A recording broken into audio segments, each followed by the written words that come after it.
Bonjour les sérivores. Pour cet épisode, je m'étais donné un choix simple.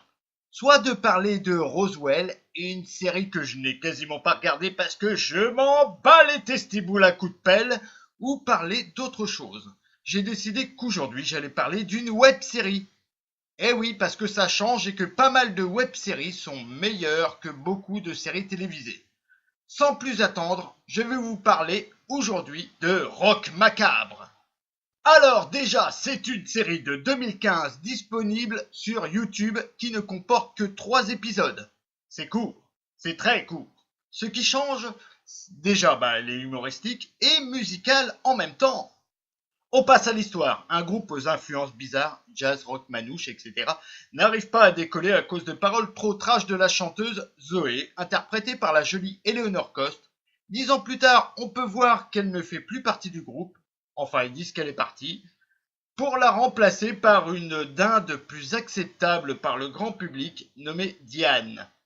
Le groupe rencontre le succès tant espéré jusqu'à ce que, un jour, Zoé est obligée de repasser voir le groupe pour signer des papiers, cession de droits, etc.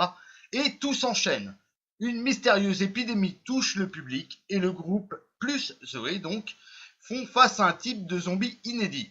Les zombards arrivent à être calmés grâce à la musique. La survie du groupe va donc se jouer sur les aptitudes des uns et des autres à s'entendre, et c'est pas gagné. Pour la réalisation, on retrouve François Descraques, le créateur du site French Nerd, qui a fait quelques courts-métrages et qui est notamment connu pour la série du Visiteur du Futur, que je vous conseille follement. Il co-réalise aussi des petits chefs-d'œuvre avec Slimane Baptiste Beround, comme la web-série Les Opérateurs par exemple. Je reviendrai possiblement sur toutes leurs web-séries, mais dans un autre épisode, on va revenir sur Rock Macabre.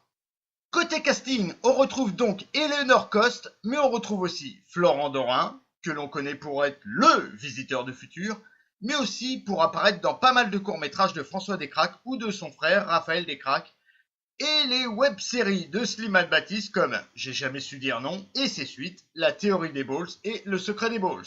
Il y a aussi Clara Doxal dans le rôle de Diane, j'adore son cosplay d'Harley Quinn d'ailleurs, Thibaut Farmou dans le rôle de Tony, Vanessa Bria ou Brias dans le rôle de Patrick, oui c'est un nom de garçon, on s'en fiche, c'est une web-série, Jacques Zarnotti dans le rôle de Greg, j'ai pas trouvé d'image, et PV Nova qui a composé la musique dans le rôle de Laurence.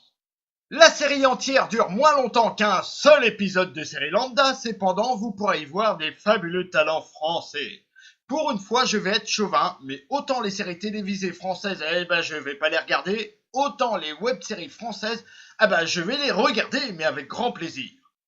Autant dans le jeu d'acteur que dans la réalisation et même dans certaines musiques qui vous restent en tête, mais bien longtemps après, cette web-série vaut le coup d'œil. Sans grande hésitation, je vous mets le lien de French Ball, la chaîne YouTube où vous retrouverez pas mal de leurs vidéos. Oui, juste en dessous, dans les descriptifs là. Vas-y, clique.